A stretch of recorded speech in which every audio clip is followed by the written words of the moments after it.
1971 সালের 7 নভেম্বর জামাতের ছাত্র সংগঠন ইসলামী ছাত্র সংঘ সারা দেশব্যাপী বদর দিবস ঘোষণা করে এবং ঢাকায় ওই দিন বায়তুল মোকাররম থেকে মিছিল বের করে বদর বাহিনীর সাথে জামাত ইসলামী ও ছাত্র সংঘের সম্পৃক্ততা সুস্পষ্ট করে। এই মিছিলে নেতৃত্ব দেন ছাত্র সংঘের পূর্ব পাকিস্তান সভাপতি আলী আহসান মোহাম্মদ মুজাহিদ। যুদ্ধাপরাধ শব্দটা আসলে মুজাহিদের নাম অবশ্যই আসবে, কারণ he is one of the pioneer architect of Badr বাহিনী এবং তাদের ওয়ার্কিং এরিয়ার এক অন্যতম ওয়ার্কিং ছিল আমার ফকিরেরপুল এলাকার। রাজাকারদের যে ক্যাম্পটা, যেটা ফিরোজ মেম্বার এর দ্বারা পরিচালিত হতো, আসলে আমরা তাকে বলতাম ফেরু মেম্বার। তো ওনার বাসাটা আমাদের বাসা থেকে এই 100 গজের মতো হবে, ওটা আর একটা গলি। এটা একটা রাজাকার ক্যাম্প এবং প্রশিক্ষণ ক্যাম্প ছিল, কিন্তু ইট ওয়াজ সাইমালটেনিয়াসলি কনভার্সন ক্যাম্প অলসো। এখান থেকে মানে যারা বেশি যোগ্য, যারা বেশি কমিটেড টু পাকিস্তান কজ, তাদেরকে বাছাই করে এটা মানে বদর বাহিনীতে শিফট করানোর একটা কনভার্সন ক্যাম্পও বলতে পারেন। মোজাহিদ সাহেব ওই বাসায় আসতেন এবং it is evident that he use to come to that house and ওখান থেকে উনি একটা রিক্রুটমেন্ট প্রক্রিয়া চালু করতেন বদর বাহিনীর জন্য। এবং আমরা যখন ওই বাড়িটা দখল নিলাম, মুক্তিযোদ্ধা ক্যাম্প করলাম, ওটা মানে 16 ডিসেম্বর পর ওইটা রাজাকার ক্যাম্প থেকে এটা মুক্তিযোদ্ধা ক্যাম্পে শিফট করলো। এবং ওখানে যে কাগজপত্রগুলো আমরা পেলাম এবং যে সব ডকুমেন্ট পেলাম, তাই দেখলে একটা ভয়াবহ, ইট ওয়াজ মানে মাস্টার প্ল্যান এবং মানে রীতিমতো একটা ব্লু প্রিন্ট আর কি, যে কিভাবে মানুষ হত্যা করা যায়, কিভাবে লুট করা যায়, কিভাবে মানুষের উপর নির্যাতন করা যায়। 14 নভেম্বর মতিউর রহমান নিজামীর লেখা একটি প্রবন্ধ দৈনিক সংগ্রাম পত্রিকায় প্রকাশিত হয়, যাতে উল্লেখিত হয় ওই দিন আর বেশি দূরে নয় যখন আলবদর বাহিনীর তরুণ যুবকরা আমাদের সশস্ত্র বাহিনীর পাশাপাশি দাঁড়িয়ে হিন্দু বাহিনীকে পরাস্ত করে হিন্দুস্তানের অস্তিত্বকে খতম করে সারা বিশ্বে ইসলামের বিজয় পতাকা উড্ডীন করবে। এই বদর বাহিনী গঠনের পিছনে পাকিস্তান সেনাবাহিনীর একটি গুরুত্বপূর্ণ ভূমিকা ছিল, অতি গুরুত্বপূর্ণ ভূমিকা ছিল। এবং রাও ফরমান আলী নিজে এই বদর বাহিনীর একজন অন্যতম পৃষ্ঠপোষক ছিলেন এবং তিনি অর্থ দিয়ে, বুদ্ধি দিয়ে, ট্রান্সপোর্ট দিয়ে, অস্ত্র দিয়ে সর্বতভাবে সেই বদর বাহিনীকে সাহায্য করেছে। যেমনি একই সাথে তাদেরকে সাহায্য করেছে জেনারেল জামশিদ, যিনি কিনা পাকিস্তান ওই সময় পূর্ব পাকিস্তানের সিভিল আর্ম ফোর্সের প্রধান ছিল এবং সেই সময় তাদেরকে সিভিল আর্ম ফোর্সের অন্য সদস্য মিলিশিয়া দিয়ে, আল মুজাহিদ দিয়ে তাদেরকে বিভিন্ন অপকর্মে সহায়তা করেছে এবং পুরো যুদ্ধের 9 মাসে তারা একসঙ্গে কাজ করেছে, একটি একক ইউনিট হিসেবে কাজ করেছে।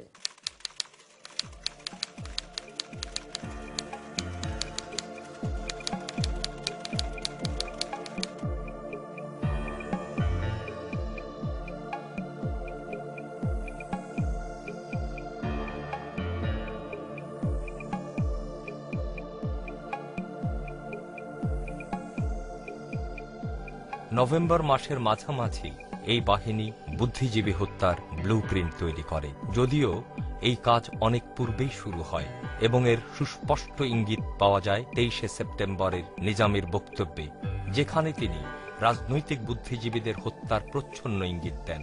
তিনি বলেন, যারা ইসলামকে ভালোবাসে শুধুমাত্র তারাই পাকিস্তানকে ভালোবাসে।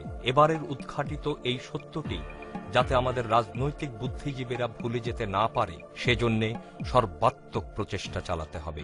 রাষ্ট্রের যে মূলনীতি, যে যার ওপরে আমরা দাঁড়িয়ে আছি, সেই মূলনীতির মধ্যে ছিল ভাষাভিত্তিক জাতীয়তাবাদ, সেখানে ছিল ধর্মনিরপেক্ষতা, সেখানে ছিল গণতন্ত্র, সেখানে ছিল সমাজতন্ত্রের স্বপ্ন। এইগুলো কোনোটাই তারা গ্রহণ করেনি এবং ওই আদর্শের উপরই তারা আক্রমণ করেছে। যে মানুষগুলোকে বেছে বেছে তারা হত্যা করেছে, তারা ছিলেন ওই আদর্শে বিশ্বাসী। 23শে নভেম্বর পাকিস্তান সরকার জরুরি অবস্থা জারি করলেও এই বাহিনী তাদের কিলিং মিশনে নেমে পড়ে।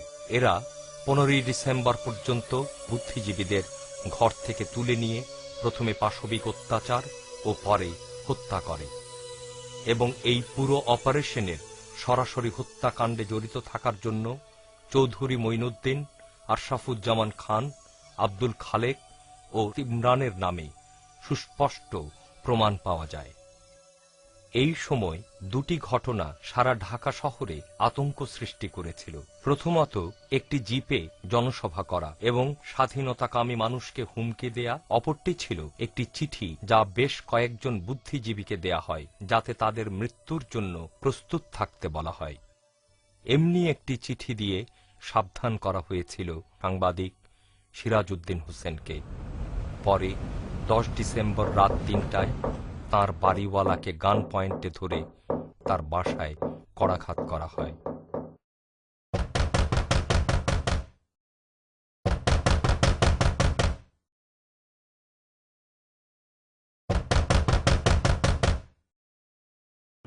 আর দরজাটা খুলতেই দেখলাম যে 4-5টি রাইফেলের নল ঢুকে গেল এবং তরুণ বয়সী 7-8 জন এক ঝটকায় ঢুকে পড়লো ঘরের ভেতরে এবং চিৎকার করে উঠলো হ্যান্ডস আপ বলে। সিরাজউদ্দিন হোসেন যে ঘরে শুয়েছিলেন সেই ঘর অবধি ওরা গান পয়েন্টে আমাদেরকে নিয়ে যেতেই তো ওরা চিৎকার করে উঠলো হ্যান্ডস আপ।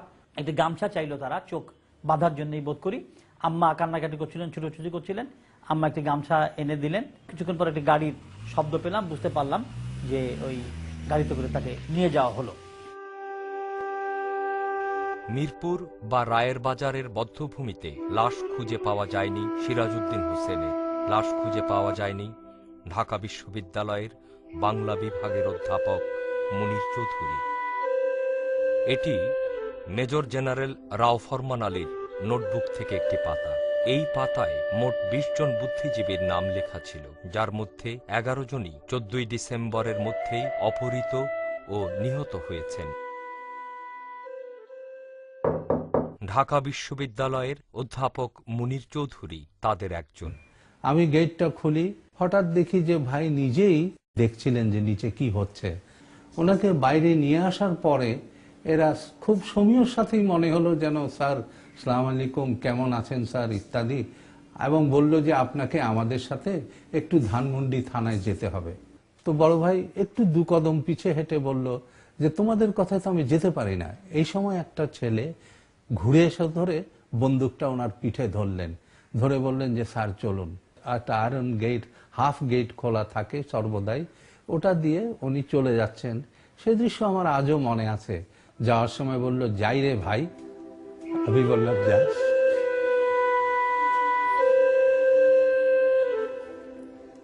এই তো আজও গেল, কাজও গেল। 36 বছর ধরে চলে গেল। 36টা বছর তার দেহ পাওয়া যায়নি। সে কোথায় আছে, কি আছে? আমি এক লেখায় লিখেছিলাম, dear brother, rest in peace wherever you are. রায়ের বাজারের বধ্যভূমিতে একটার পর একটা লাশ উল্টেও স্বামী শহীদুল্লাহ কায়সারের লাশটি খুঁজে পান্না কায়সার। অসংখ্য লাশ, বিভৎস, কারো নারী ভুঁড়ি বেরিয়ে আছে, কারো মগজ বেরিয়ে আছে, কারো হাত, মানে এইসব বর্ণনা দেওয়ার মতন ভাষা আমি এই মুহূর্তে খুঁজে পাচ্ছি না। তখন আমি নিজেকে নিজে তৈরি করে ফেললাম যে না, মানুষ না, আমাকে লাশটা খুঁজে বের করতে হবে। যখন ওকে ঘর থেকে, অন্ধকার ঘর থেকে টান দিয়ে আমার সঙ্গের বারান্দাতে নিয়ে আসলো, আমি পেছন থেকে ওর হাতটা ধরে আমিও বারান্দায় গেলাম, গিয়ে আমি তাড়াতাড়ি করে সুইচটা অন করে দিলাম। তো অন করার কারণেই তো সব আলো হয়ে গেল। তো সবার মুখের মুখোশ খোলা মতন তো অবস্থা ছিল না, টানা হাসটা চলছিল। তো তখন আমার ননদ পাশের রুম থেকে দৌড়ে আসলো। বললাম তো তখন ওর সন্তান সম্ভবা, ও দৌড়ে এসে উপরন্তর না থেকে একজনের মুখের কাপড়টা টান দিয়ে খুলে ফেললো। সেই খালেক মজুমদার। 14 ডিসেম্বরের সবচাইতে জঘন্যতম হত্যাকাণ্ড ঘটে মিরপুরের বধ্যভূমিতে। ওই দিন আলবদর বাহিনীর হাইকমান্ডের সদস্য আশরাফুজ্জামান খানের নেতৃত্বে একটি দল ঢাকা বিশ্ববিদ্যালয়ের 6 জন শিক্ষক ও 1 জন চিকিৎসককে অপহরণ করে ও পরে হত্যা করে। এই দলটি মোহসিন হলের পানির পাম্পের কাছ থেকে তুলে নেয় গিয়াসউদ্দিন আহমেদকে। সকালবেলা প্রায় 8টার দিকে ভাইয়ের বাসার সামনে একটা ইপিআরটিসির মাইক্রোবাস এসে দাঁড়ালো।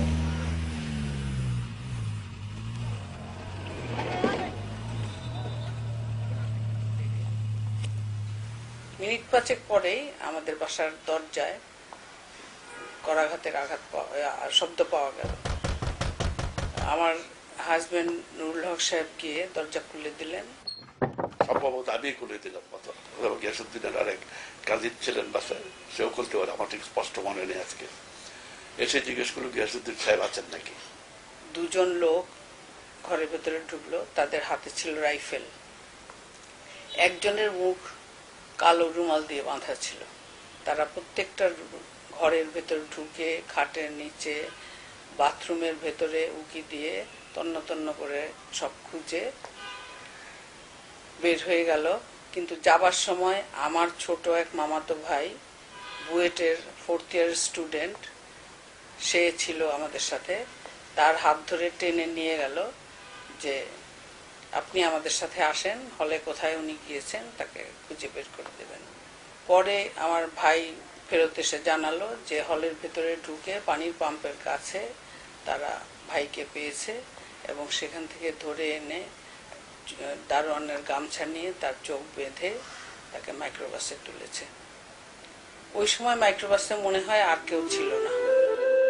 এই গাড়িটি এরপর একে একে তুলে নিয়ে যায় ডক্টর আবুল খায়ের, রশিদুল হাসান, ডক্টর ফয়জুল মহি, ডক্টর মনির চৌধুরী, ডক্টর সিরাজুল হক খান ও ডাক্তার গোলাম মুর্তুজাকে। স্বাধীনতা পরবর্তীকালে ওই গাড়ির ড্রাইভার মফিজ উদ্দিনের স্বীকারোক্তি অনুযায়ী এদের মধ্যে 5 জনের লাশ মিরপুরের বধ্যভূমিতে শনাক্ত করা সম্ভব হয়। বাবা পরনে ছিল একটা জিন্স, পুরনো ইয়ে ছিল, ইটালিয়ান জিন্সের একটা প্যান্ট ছিল, আইডি কার্ড ছিল পকেটে, I could find it out. তারপরে আমার স্যার সন্তোষ স্যার, আমি তাকে চিনি, ওনার চেহারাটা মানে গলে গেলেও প্রায় তার মতো, যে মানে সন্তোষ স্যার এটা বোঝা যায়, আমি তাকে আইডেন্টিফাই করতে পেরেছি। প্রফেসর খায়ের, প্রফেসর গিয়াসউদ্দিন, প্রফেসর মর্তুজা, ওনার গামছা দিয়ে চোখটা মোড়ানো, আটকানো ছিল। এই সকল শিক্ষককে নিজ হাতে হত্যা করেছে আশরাফুজ্জামান খান।